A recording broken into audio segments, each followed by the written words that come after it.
Okay, so remember that they're changing my voice.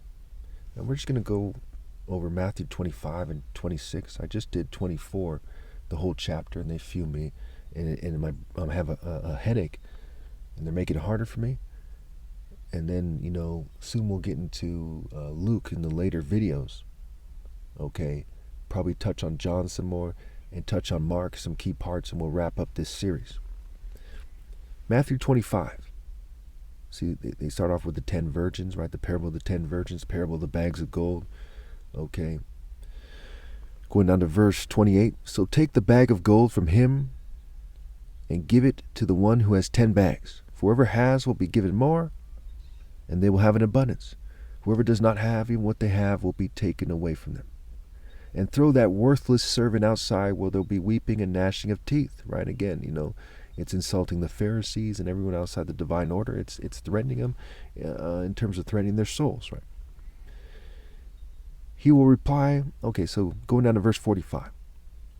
He will reply, truly I tell you, whatever you did not do for one of the least of these, you did not do for me.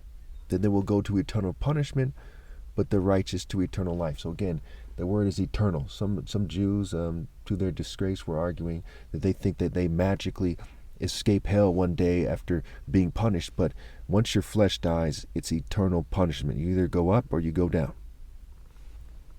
And you can see that by saying these parables, just like when they're insulted by the parable of the tenants, it's insulting just because not every parable includes a section where they say, hey, they knew that they knew that he was talking about them, and they're angry and they try to kill him or whatever. Matthew 26, I guess it's verse 63. But Jesus remained silent. The high priest said to him, I charge you under oath by the living God, tell us if you are the Messiah, the Son of God. You have said so, Jesus replied. Right? He's saying by their actions, just like their actions have said I'm the top martial artist ever, I'm the most righteous person ever, people deserve to go to hell, especially attractive females for shunning me, especially the people ordering that I'm persecuted, what have you. You have said so. Jesus replied, but I say to all of you, from now on you will see the Son of Man sitting at the right hand of the Mighty One and coming on the clouds of heaven. So one way to interpret this, again, you have to interpret it correctly, right, is that that their fate is coming. So after they do this, they're going to feel a certain guilt, a certain awareness. They're going to know that eternal punishment is coming.